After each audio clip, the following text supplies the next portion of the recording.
नमस्कार, प्रणाम। मेरा नाम रेयान सिंघानिया है और आरवी टॉक्स के नए एपिसोड में आपका तहे दिल से स्वागत करता हूं मैं। आज हमारे साथ आप लोगों की पसंदीदा आर्टिस्ट आंचल सोनी छाबरिया जी मौजूद हैं। आपने बहुत ज़्यादा प्यार दिया था इनके पिछले इंटरव्यू को, तो आज हमने फिर से इन्हें बुलाया है with your favourite topic horror stories. So welcome back. Thank you so much Aarvi, आपने मुझे फिर से याद किया और मैं बहुत बहुत बहुत तहे दिल से शुक्रिया करती हूँ आपका, जो आप ये एक हॉरर टाइप की स्टोरी को कैसे कैसे प्रमोट कर रहे प्रमोट कर रहे हो प्रमोट कर रहे हो। Okay, sorry. Thank you so much Aarvi, जो आपने हमें याद किया और आपके साथ पिछला इंटरव्यू करके मुझे भी बहुत अच्छा लगा। और आप जो ये एक अवेयरनेस फैला रहे हैं हॉरर के लिए, ये बहुत ही सराहनीय काम है। आपके जरिए बहुत से लोगों को ये पता चल रहा है, ये बहुत ही अच्छी बात है। Thank you so much. तो ज़्यादा इंतज़ार नहीं कराते हमारी ऑडियंस को, हम आते हैं। आपने जो स्टोरी सुनाई थी मुझे, वो स्टोरी एक बार फिर से नरेट कर दीजिए। मम्मा वाली। मम्मा वाली। तो एक समय था जब मेरी मॉम की शादी हुई थी नई नई। तो शादी होने के बाद वो अपने ससुराल में गई। ससुराल में बहुत नई सी प्यारी सी दुल्हन जो होती है, बहुत कोमल होती है, उसको कुछ भी पता नहीं होता है कि क्या होने वाला है क्या नहीं होने वाला है। तो मम्मा जस्ट लाइक शादी करके वहां पे गई थी। वहां पे कहाँ की स्टोरी है ये स्टोरी है बिहार सिवान की। सिवान के आगे एक पड़ता है छोटा सा गांव, जो मीरगंज हथवा के नाम से फेमस है। तो वहां पे मम्मा की शादी हुई थी और मम्मी नई नई गई थी वहां पे। तो नई दुल्हन जब जाती है तो होता है कि लाइक फर्स्ट रसोई बनाना होता है। फर्स्ट रसोई बनाने के लिए जब गए तो वो सारी चीजें हो गई कि कैसे क्या बनाना है क्या नहीं बनाना है। जो भी वहां पे चाची दादी लोग रहती हैं, उन्होंने बताया ऐसे ऐसे खाना बनाना है, ये करना है, स्वीट वगैरह जो भी है, परंपरा जो पुराने समय की होती है वो सारी चीजें। तो मम्मा ने बोला ठीक है, वो दुल्हन है, जो बोला जाएगा जो कहा जाएगा वही वो करेगी करके। तो वो रोज जब जाती थी खाना बनाने के लिए तो फर्स्ट स्वीट वगैरह जो बनाया या फिर जो भी किया, बनाया, सबको दिया, फिर भी थोड़ा सा कम पड़ गया। जो घर में पूरे फैमिली लोग हैं उसमें थोड़ा सा फर्स्ट डे कम पड़ गया। तो सबने इग्नोर किया कि नई दुल्हन हो सकता है गलती से या किसी चीज से ऐसा हो गया कि कम हो गया करके। सेकेंड डे फिर सेम सिचुएशन, घर वालों के लिए खाना बना रही है। पहले जमाने में या फिर अभी भी देखा जाए तो जब बहुएं आती हैं वही घर की बागडोर संभालती हैं, खाना बनाती हैं, सारी चीजें करती हैं। फिर नेक्स्ट डे मम्मा ने खाना बनाया, फिर खाना वैसे ही कम पड़ गया सबके लिए। ऐसे करते करते like third day, fourth day, fifth day वो खाना बनाए जा रही है। आज अगर 5 रोटी बन रही है, कल 10 बन रही है, परसों 20 बन रही है, 25 50 हो रही है। 15 डेज बीत जाते हैं तो भी कम लेकिन खाना कम ही पड़ जाता है। तो लाइक ये होता है कि एक मतलब ये क्यों ऐसा हो रहा है। लोगों ने उनके ऊपर उंगलियां भी उठाना शुरू किया, ये कैसी बहू आ गई है जो खाना बना रही है। पहले तो हमारे घर में खाना कम नहीं पड़ता था, आज ऐसा क्या हो गया कि नई बहू आई है, खाना कम पड़ जा रहा है या फिर चीजें हो रही हैं। तो किसी को कुछ भी नहीं पता था कि क्या है। तो मम्मा को मतलब जो चचिया ससुर होते हैं या सास होती हैं या फिर और जो है, बहुत से ताने मारने लगे और सारी चीजें।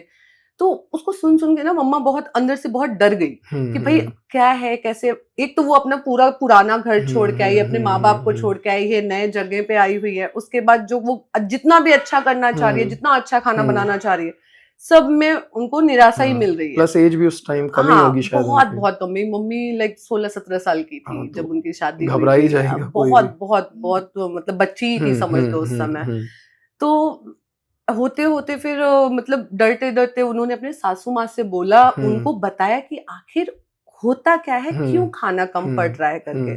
तो वो सासू माँ के पास बैठती हैं, वो अच्छे से पूछती है, सासू माँ भी पूछती है कि दुल्हन क्या बात है, क्यों ऐसा हो रहा है कि चाहे जितना भी तुम्हें राशन दिया जाए, चाहे जो भी चीज दी जाए, जितना भी फ्रीडम दिया जाए, तुम्हारा खाना कम क्यों पड़ रहा है। तो मम्मा का ऐसा था कि मम्मी मेरी गलती नहीं है, मैं खाना बना रही हूँ, मैं रोज खाना बना रही हूँ। अगर मैंने आज 1 कप चावल लिया है तो कल मैं 2 कप ले रही हूँ, 1-2 कटोरी आटा लिया है तो 3-4 ले रही हूँ, लेकिन वो पता नहीं क्यों कम हो जा रहा है। तो उन्होंने पूछा आखिर आप करते क्या हो, आप स्टार्टिंग से बताओ कि आप कैसे क्या करते हो। तो लाइक मम्मा ने बोला उस समय जो है चूल्हे पे खाना बनता था, लकड़ियां जला के, सारी सुविधा नहीं थी, चूल्हे को लेप वेप के बनाया जाता था। बहुत मतलब लाइक मैं बहुत पुरानी बात है, जब मम्मा ही मेरी 16-17 की थी, तो बहुत पुरानी बात है, कुछ भी नहीं तो 40-50 इयर्स आई गेस, या मतलब 80-85 के आसपास की बात है करके। तो उन्होंने बताया कि मैं आती हूँ, जो भी है खाना वाना बनाने के लिए सारी चीजें सब रेडी करके चूल्हे के पास लाके रखती हूँ, चूल्हा चलाती हूँ, खाना बनाती हूँ, लेकिन जैसे ही खाना बना के उनका कंप्लीट होता है तो ये मतलब बहुत मतलब गूज़बम्प आ रहे हैं। ऐसा है कि लाइक खाना बना के रेडी होता है, खाना बनते ही एक ओल्ड लेडी है, एक पुराने समय में ना पीतल के बर्तन होते थे, तो फूल का बर्तन बोलते हैं, तांबे का फूल का बर्तन जो होता है वैसा, तो उसको लेके आती थी, उसमें एक परात था, कटोरा, ग्लास, जो भी उस समय का रहता है, वो लेके आती है, और सडन जैसे ही खाना बन गया वो सीधा बोलेगी बहू भूख लगी है, खाना दे दो। तो ये रिपीट उनका 10-15 दिन तक ये लगातार चला है। तो फिर मेरी जो दादी हैं उन्होंने बोला यार ऐसा तो कोई है ही नहीं, क्योंकि सबसे बुजुर्ग मैं ही हूँ इस घर में, और मेरे पापा अकेले भाई, एक बहन, तो ना बुआ आ रही है, ना पापा है, दादा वगैरह भी खाना लेने नहीं आ रहे, तो ये कौन सी लेडी है जो खाना लेने आती है। तो उसमें मतलब फिर दादी ने मम्मा को बोला अच्छा ठीक है 16 डेज कि एक काम करो, अब जब आप खाना बनाओगे तो खाना बनाते समय आप चूल्हे के अंदर एक ईंटा लेना, कच्चा ईंटा गांव में होता है, तो ईंटे को चूल्हे के अंदर डाल देना, हाँ उसको डाल देना, वो मतलब अब डाल दिया चूल्हे के अंदर, डाला है, खाना पक रहा है उसके ऊपर, तो सोचो वो बहुत गर्म हो जाता है, बहुत गर्म हो जाता है। तो उन्होंने बोला ये ईंटा डाल देना, और जब वो लेडी आएगी तो उसको बोलना अम्मा अभी खाना रेडी नहीं हुआ है, क्योंकि खाना रेडी हो जाता है तभी कम पड़ता है, वो लेने आती है, खाना रेडी नहीं हुआ है, आप एक काम करो बैठो, आप बैठो, खाना रेडी होता है मैं देती हूँ। तो जैसे ही वो आती है, मम्मी वहां से ईंटा निकाल के रखती हैं, बोलती हैं अम्मा बैठो, और लाइक वो बैठते ही उसका जो बर्तन वगैरह छोड़ के, ईंटा इतना गर्म होता है कि वो उसी समय रिवर्स पीछे भागती है, और रिवर्स पीछे भागती है, और आज तक वो वापस दिखी नहीं है। और मेरी मम्मा के घर में, दादी के घर में, गांव में, वो फूल का बर्तन, ग्लास, कटोरी, वो जो भी लेके आई थी, आज भी मतलब मैं यकीन नहीं था मुझे इन सब चीजों पे, लेकिन मैं जब वहां गई, मैंने देखा, तब मुझे पता चला कि भाई ऐसा भी होता है, और गांव में इसको लाइक चुड़ैल, पिचासनी, पता नहीं क्या क्या बोलते हैं करके, तो वैसा कुछ है। और आज भी वो बर्तन मेरे घर में रखा हुआ है, और जब से वो गई है, पहले चीजें थोड़ी समझ लो कम रही होंगी, उसके जाने के बाद आज तक सब अच्छा ही होता जा रहा है। तो लाइक मतलब चुड़ैल से कुछ गड़बड़ तो नहीं हुआ है मेरे घर में, हो गया। लेकिन वो स्टोरी बहुत ही हॉरर टाइप की थी। लाइक मतलब ऐसे कैसे हो सकता है, एक नई दुल्हन आ रही है, सारी चीजें, वो सुन के हम लोगों को गूज़बम्प होते थे बचपन में जब मम्मा बताती थी, तो वो मतलब बहुत ही डरावना था करके। तब से तो बर्तन वैसे ही पड़ा है और सारी चीजें हैं। कुछ एंटिटीज ऐसी होती हैं जो टारगेट करती हैं प्रेग्नेंट फीमेल्स को, यंग लड़कियों को, या जिनकी जल्दी में शादी हुई हो, और स्पेसिफिक रीजन नहीं होता इन सब चीज़ों का। ऐसा है कि कुछ इसमें नेगेटिव होती हैं, कुछ इसमें पॉजिटिव होती हैं। तो हो सकता है कि वो सोल पॉजिटिव होगी शायद, इसलिए 15 दिन होने के बावजूद भी उसने कुछ हार्म नहीं पहुंचाया, कुछ भी मतलब गड़बड़ नहीं हुआ घर में। बट वही है कि खाना बार बार कम पड़ जाता था, खाना कम पड़ जा रहा है, तो उसका क्या था वो बेसिकली इसमें ये भी होता है कि जब भी हम सोल, या कोई ऐसी सोल होती है ना जो आपसे कुछ लेके जा रही है, तो कहीं ना कहीं वो आपका फॉर्चून है, जो आपका खाना है, जो आपका पैसा है, जो आपके कपड़े हैं, ये सब आपका फॉर्चून है, आपका अच्छा वक्त की वो होती है, पहचान होती है। तो वो कहीं ना उस चीज को लेके जाते हैं अपने साथ, इसीलिए वो हमेशा कम पड़ जाता है। अगर वो ऐसा नहीं करेंगे तो खाना तो नॉर्मल ही है, सब खा रहे हैं, सब कुछ है, लेकिन कहीं ना कहीं वो आपका गुड लक वहां से खींच रहे होते हैं, क्योंकि अभी आज तक खाना कम नहीं पड़ा, आज तक घर में कोई डिस्प्यूट नहीं हुआ, लेकिन जब आपकी मदर वहां पहुंची तो डिस्प्यूट चालू हो गया, चीजें चालू हो गई। तो वो एक हार्म था जो पहुंचा रही थी, जो आपकी मदर के लिए था सिर्फ जी, और किसी के लिए नहीं। और किसी को तो कोई फर्क ही नहीं पड़ रहा था ना, वो नई दुल्हन थी, सब उन्हें ही बोलते थे, किसी को नहीं बोलते थे। तो कुछ ऐसी एंटिटीज होती हैं जो प्रॉब्लम क्रिएट करती हैं, कुछ ऐसी होती हैं जो अच्छी होती हैं, या तो ये कम पावरफुल होगी इसलिए उतना कुछ नहीं बिगाड़ पा रही थी या बहुत ज़्यादा हार्म नहीं पहुंचा पा रही थी, तो ऐसा होता है। और गांव में तो ऐसा ज़्यादा होता था क्योंकि घर बहुत दूर हैं, अंधेरा है, सारी चीज़ें होता था। मैं तो बिलीव करता हूँ इस पर, बाकी ऑडियंस है क्या बिलीव करती है क्या नहीं। नहीं, आप बिलीव करते हैं तो आप कुछ बताइए, आप भी तो उधर से ही हैं, गांव साइड से हैं, आप कोई एक स्टोरी बताइए जो आपके ऑडियंस को हमारे साथ सुनने को मिलेगा।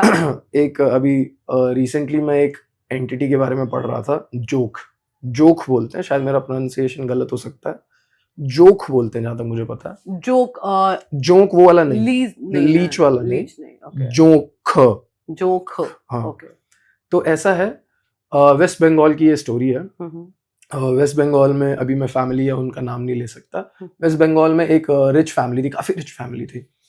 तो उनके यहाँ पे जैसे राजा महाराजा टाइप की फैमिली थी, तो वहाँ पे क्या होता था कि पहले तिजोरी नहीं होती थी, बैंक्स नहीं होते थे, आप अपने ही घर में आपको कुछ एक तहखाना या कुछ ऐसा बनाना है जिसमें आप अपनी प्रॉपर्टी या अपना जो भी आपका है, सोना चांदी XYZ, एंटीक्स मूर्तियां पहले गोल्ड की बनती थी, चेयर्स बनती थी, सारी चीजें, तो आप वो बनवा के वहीं रखते थे। और डे बाय डे जैसे जैसे, अब पहले परदादा कोई किंग होगा, फिर दादा कोई किंग होगा, फिर कोई और किंग होगा, ऐसे हो, तो वहीं से आप आपके खजाने में से ही आप यूज करते थे। तो अब इसमें होता क्या था कि राजा महाराजा 1947 से पहले पहले तक थे, उसके बाद तो कम ही हो गए थे, फिर डेमोक्रेटिक राइट्स और ये सब चीजों की वजह से कम हो गए थे। तो उस वक्त लोगों ने क्या किया था, उस वक्त एक ब्लैक मैजिक प्रैक्टिस होती थी, वूडू भी जिसको बोलते हैं, काला जादू, वो प्रैक्टिस होती थी। और उसमें क्या होता था कि कोई एक एंटिटी को बुलाते थे जो आपके खजाने की रक्षा करेगी। हाँ, तो ये फैमिली की जो स्टोरी है 2004 या 5 के आसपास की स्टोरी है। तो हुआ क्या था कि एक वही किंग टाइप की फैमिली थी, वो घर में ज़्यादा लोग बचे नहीं थे क्योंकि बच्चे पढ़ पढ़ के कोई शहर में शिफ्ट हो गया, कोई आउट ऑफ इंडिया शिफ्ट हो गया, सब इधर उधर हो गए थे। तो कुछ चोर टाइप के लोग होते हैं, जैसे अब अगर यहाँ पे आसपास में कोई राजा रहता है, तो गांव में या कहीं पे राजा रहता है, तो आपको पता रहता है कि यार ये राजाओं की फैमिली है, इनके पास बहुत कुछ होगा, कुछ ना कुछ तो होगा ही। अगर खाली भी बैठे हैं तो घरों में कुछ ना कुछ ऐसा लगा होगा कि हम बेच के पैसा, आर्टिफैक्ट्स, एंटीक आर्टिफैक्ट्स होते हैं, उनको बेच के पैसा आ जाता है। तो उन्होंने प्लान किया कि हम चोरी करेंगे यहाँ पे जाके। तो एक लड़का जाता है उनके घर में, और अब वेस्ट बंगाल में तो बंगाली बोली जाती है आई गेस, जहाँ तक मुझे पता है। तो वो जाता है, बंगाली में बोलता है, वहाँ पे जो बुजुर्ग थे एक, वो रहते थे और उनकी एक पोती रहती थी। उसके मॉम डैड की समहाउ डेथ हो गई थी, तो पोती रहती थी और वो उसके दादू रहते थे।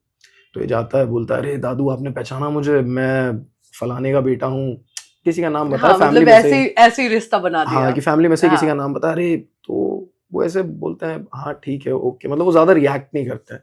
वो कहते हैं अच्छा ठीक है, तो यहाँ पे कैसे आए हो? तो बोला यहाँ पे मेरे को कुछ काम था, मेरा यहाँ पे कुछ कंस्ट्रक्शन का काम चल रहा है, तो मैं उसी के उससे आया हूँ, और मैंने सोचा होटल में रुकने से अच्छा है मैं अपने घर में आके रुकूं। तो वो ज्यादा रिएक्ट नहीं करते, वो कहते हैं अच्छा ठीक है आ जाओ। अब वहां पे रुकता है। अब वो क्या करता है, रेकी करता है पूरे बंगलों की, पूरा महल टाइप का जो था, कि कहाँ क्या है, सारे एंटीक्स देख रहा है, सब कुछ देख रहा है। फिर उसे पता चलता है कि इधर एक रूम है, रूम भी नहीं है, बेसमेंट काइंड ऑफ है, जिसके अंदर पुराने एंटीक्स रखे, खजाना वजाना तो नहीं था, पुराने एंटीक्स थे, मूर्तियां, पहले पूजा पाठ के लिए भी गोल्ड की मूर्तियां बनवा लेते थे लोग, इतने रिच थे। तो वैसी एक मूर्ति रखी थी वहां पे, और भी 4-5 मूर्तियां थी, एंटीक्स थे। तो वो रेकी करता है। अब उसको प्रॉब्लम ये रहता है कि ये मैं निकालूंगा कैसे। तो अब वहां पे जो लड़की रहती है वो थोड़ा सा इससे मतलब पोती को इससे थोड़ा सा लगाव हो जाता है। तो ये कहता है कि अब इसको मालूम चल गया है कि इसको मेरे से लगाव हो रहा है, और घर में कोई है भी नहीं, एक बुजुर्ग है आदमी, और तो वो फायदा उठाने का कोशिश करता है कि छोटी मासूम बच्ची को लाइक अपनी जाल में फंसा लिया उसने घर में ऐसा करने के लेकिन उसने उसके साथ कुछ गलत नहीं किया, लेकिन उसने उसको वैसे फंसा लिया कि अब जो मैं बोलूंगा ये वो मेरे लिए करेगी। तो उसके पास जाता है, कहता है सुनो ये मुझे एंटीक्स इस कमरे से बाहर निकालने। तो बोलती है क्यों निकालने? तो वो बोलता है कि मेरी फोटोग्राफी का भी मेरे को शौक है, कैमरा वैमरा उसके पास था ही, अब चोर है वो अपनी प्लानिंग से आया होगा जो भी था उसका। तो वो बोलती है नहीं दादू मुझे बहुत परेशान, मतलब मारेंगे या ऐसे करके लड़की भी ऐसी थी 17-18 साल की, लेकिन गांव की थी तो थोड़ा वो लोग और थोड़ी मासूम होती, अब तो पता नहीं, तब होती थी। तब होती थी। हाँ, तो वो कैसे भी उसको मनाता है कि बस 1-2 घंटे के लिए इसको बाहर ले आते हैं मूर्तियों को, मैं अच्छे से मतलब फोटोग्राफ्स क्लिक करूंगा, फिर मैं अपना काम कर दूंगा, ये सब वापस रख दूंगा। तो वो मूर्तियां बहुत बड़ी बड़ी नहीं होती है, नॉर्मल मूर्तियां होती हैं। तो उससे पहले, हाँ, उससे पहले एक और सीन होता है। उससे पहले ये होता है कि ये अकेला घुसता है उस बेसमेंट में। हाँ, अकेला। हाँ, तो और बेसमेंट है एज इन लाइक अंधेरा ही था, ज्यादा लाइट्स नहीं थी, क्योंकि जब पूजा करते थे तभी उसके दादू पूरा लाइट्स वाइट्स ऑन करते थे, वरना नॉर्मल था। तो जाते मूर्ति उठाते, मूर्ति इससे खिंचती नहीं है, लाइक जहाँ पे वो रखी हुई थी वो उसे मूव नहीं कर पाता मूर्ति को। पावर होगा उसमें। हाँ, और वहां पे कुछ तो उसको शॉक जैसा लगता है, कुछ ऐसा लगता है जैसे किसी ने उसे मारा हो, बेहोश हो जाता है, और सिर्फ उसको एक चीज सुनाई देती है कि चला जा यहाँ से, चला जा नहीं तो मैं तुझे मार दूंगा, ये उसको सुनाई देता है। अब वो मूर्तियां खींच रहा है, नहीं हो पाता है, उसको चोट लगती है, वो गिर जाता है, बेहोश हो जाता है। सुबह दादू आते हैं पूजा के लिए, तो देखते हैं वहीं पड़ा हुआ है। तो दादू को थोड़ा सा डाउट होता है, लेकिन कुछ कहते नहीं है। अब ये लड़की, वो लेटा हुआ है, लड़की उसका थोड़ा पट्टी वट्टी कर रही है कि नॉर्मल हो जाए, ठीक हो जाए। उसके बाद वो ये प्लान करता है कि अब मैं इस लड़की को अपने थोड़ा प्यार में फंसा के इससे मूर्ति निकलवाऊं, क्योंकि मेरे से तो निकल नहीं, मेरे से तो निकली नहीं। तो ये सारा वो प्लान करता है, लड़की से 4-5 मूर्ति निकलवा लेता है बाहर। मूर्ति रखी हुई है, फोटोज वोटोज क्लिक करता है, बोलता है यार ये शाम की बात है, मतलब 7-8-9 बजे के आसपास की, 7-8 बजे के आसपास, अंधेरा हो गया था तब। कहता है यार सुनो ना, लालटेन वगैरह, और क्योंकि उस टाइम बिजली का इतना था नहीं, 2004-5 में कहाँ 24 घंटे बिजली आती थी, नहीं रहते थे। तो कहता है कि एक काम करो, अंदर से जाके 2-3 लालटेन और ले आओ, आसपास में लगाऊंगा तो अच्छा मेरे को पिक्चर्स आ जाएंगी, अच्छा क्लैरिटी में आ जाएंगी। अब वो बेचारी, अब 2-4 लालटेन लाना है तो जलाना भी तो पड़ेगा, तो उसमें टाइम लग गया उसको 5-10 मिनट। इतने में तो इसने बैग में मूर्ति डाली, गायब। अब वो लड़की आई बाहर, जो भी उसका नाम, कुछ भी एक नाम, XYZ जो भी नाम होगा, वो करके बुलाने लगी, कहाँ हो। अब वो तो गायब। अब होता यह है कि ये जाती है दादू के पास और रोती है, कहती है दादू मेरे साथ ऐसा ऐसा हो गया है। तो दादू कहते हैं तुझे जो करना था, जो तूने फ्रीडम का अपने फायदा उठाया, अब तूने उठा लिया, अब तू जा, जो रूम में जा। वो गुस्से में थे, रूम में जा, एज इन रूम में जा। ओके, ऐसे, क्योंकि दादू को बहुत सारी चीजें पता है जो उसे नहीं पता। और एक रिचुअल लड़की से, अपनी पोती से वो कराते थे। वो रिचुअल ये था, एवरी चांदनी रात, क्या बोलते हैं उसे, कौन सी नाइट बोलते हैं जब पूरा चांद निकला रहता है? अमावस्या की रात बोलते हैं ना, चांदनी रात, जो जिसमें पूरा चांद निकला रहता है। उस दिन वो उससे कहते थे कि एक प्लेट में जो भी जानवर है, चाहे मुर्गी हो चाहे बकरा हो, जो भी बनाते, फिश हो, कुछ भी हो, उसका ब्लड रखो, और पीसेस उसके रॉ, कच्चे एकदम। और वो जाके, उनका गार्डन टाइप का था, एक बंगलो था पीछे, गार्डन टाइप का था, तो गार्डन में जाके रख के हाथ जोड़ के वापस आ जाओ। तो वो कभी पूछती नहीं थी कि क्यों है ये, बस वो जाती थी, एक मस्त साड़ी पहनती थी, अच्छी व्हाइट, जो बंगाली साड़ी होती है, व्हाइट और बॉर्डर रेड, जो हाँ उनका जो टिपिकल होता है, वो पहन के जाके रख के आ जाती थी। उसे पता नहीं था ये सब क्या है, बस दादू ने बोला है तो करना है। तो वो कहती है नहीं नहीं दादू, मेरी वजह से ये सब हुआ है, तो मैं जाऊंगी, मैं उस लड़के को ढूंढ के लाऊंगी, मैं मूर्तियां वापस लाऊंगी। दादू बोलते हैं मूर्तियां कहीं नहीं जाएंगी, मूर्तियां वापस घर पे ही आएंगी, तू जा, सो जा कमरे में जाके। तो कुछ बोलती नहीं है, चली जाती है, क्योंकि उसको पता है दादू भड़क चुके हैं, ऐसा ना हो कि और ज्यादा डांट पड़ जाए या कुछ हो जाए। तो वो चली जाती है। अब लड़के के साथ क्या हो रहा है, अब लड़का निकला हुआ है बाहर मूर्ति लेके भागने के लिए। अब रात को ट्रांसपोर्ट तभी अवेलेबल होते नहीं थे, और वेस्ट बंगाल तो वैसे भी बहुत बाद में डेवलप हुआ है, मतलब अगर काला जादू का तो गढ़ है। वो तो रात में 9-10 बजे बज गए होंगे, तब तक उसको भागते भागते निकलना ही था उसको, तो उसे कोई ट्रांसपोर्ट नहीं मिल रहा था। अब जब वो भाग रहा था तो उससे फिर से सेम आवाज, रुक जा, मत जा, जान से मार दूंगा तुझे, वापस लौटा दे ये सब कुछ, ऐसी आवाज आ रही है। तो अब आदमी जनरली पहले डरता नहीं है, क्योंकि उसको लगता है कि आवाज आ रही है, क्या ही हो जाएगा, कहता कौन है तू, दम है तो सामने आना, ये सब क्या कर रहा है, डरता हूं क्या मैं तेरे से।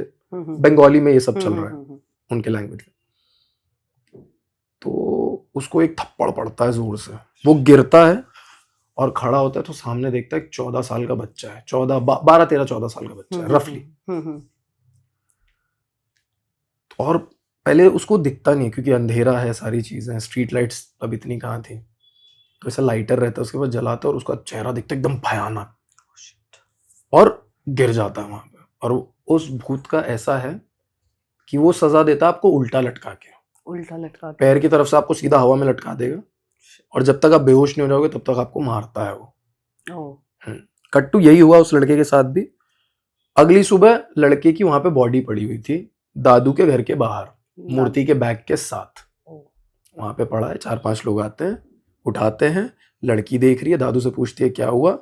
दादू कहते हैं इसके कर्मों का फल मिला है इसे, और क्या हुआ, ऐसे करके खत्म, बात यहीं पे खत्म। अब वो बच्चा कौन था? अब वुडू में एक ब्लैक मैजिक में एक टर्म है यक्ष। यक्ष बनाते थे काला जादू में जब बलियां चढ़ती थी बच्चों की। तो यक्ष और जोंक वो बच्चे होते हैं जो यौवन को महसूस करने से पहले मार दिए जाते हैं। जैसे लड़कियों का यौवन एज इन लाइक जब उनको पीरियड्स आते हैं, आई गेस 13-14 रफली अराउंड, और लड़के भी उसी टाइम पे जवान हो रहे होते जब उनमें हार्मोनल चेंजेस आ रहे होते हैं। उसी से पहले लड़के की बलि चढ़ा देते थे, उससे पहले लाइक बालिक होने से पहले। हाँ 12 सिंपल टर्म्स में हाँ अगर सिंपल टर्म्स में 12 या 13 की उम्र में उसे बलि चढ़ा देते थे, जो भी उनका जिनको भी प्रे करते हैं ब्लैक मैजिक में।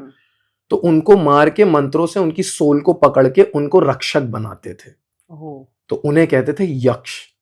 हाँ, और वो day by day year by year power, क्योंकि उनकी सोल अब कैप्चर हो चुकी है उसके पास, डेविल के पास सोल कैप्चर है, तो वो आपको डे बाय डे पावर दे रहा है। और यक्षों का ऐसा होता था जनरेशन टू जनरेशन उन्हें दिया जाता था। तो वो अपनी बेटी से ये इसलिए कराता था कि वो यक्ष इसकी बेटी के साथ अब वो हो जाए, एज इन लाइक गलत नहीं, मतलब बेटी की रक्षा करे। हाँ, अभी ये मेरी रक्षा करता हाँ, था, अब मेरी बेटी अब की रक्षा जब मेरी बेटी जवान होगी, मतलब शादी होगी और सब, तो अब ये मेरी बेटी की सुनेगा। फिर जब मरने से पहले दादू जाहिर सी बात अपनी बेटी को बताएगा नहीं, तो वो बंद कर देगी, तो फिर उनका उल्टा खराब होना चालू हो जाएगा। तो उन्होंने वो यक्ष रख रखा था।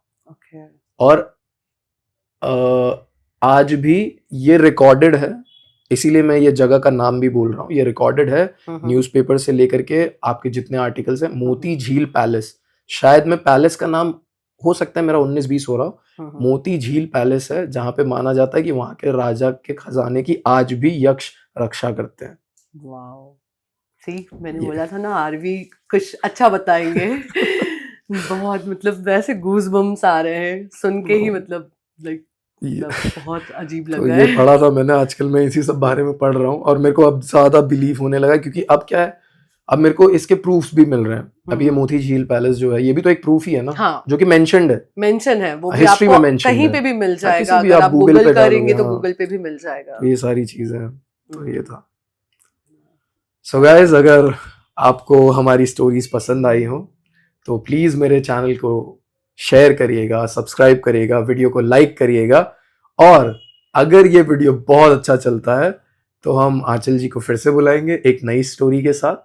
बाकी आपको कैसा लगा चैनल पे आके, प्लीज बताइए। थैंक यू सो मच, मुझे बहुत अच्छा लगा। Please like, share and subscribe, क्योंकि मैं चाहती हूँ कि मैं यहाँ वापस आऊँ और आप लोगों के साथ अच्छी अच्छी स्टोरी आरवी के साथ शेयर करूँ। मुझे बहुत बहुत बहुत अच्छा लगा, बट थोड़ा सा नर्वस हूँ, डर लग रहा है रात में कैसे सोऊंगी मैं। भूतों के आसपास की चीजें मेरे दिमाग में चल रही हैं। कोई नेक्स्ट एपिसोड में भगवान की बातें करेंगे।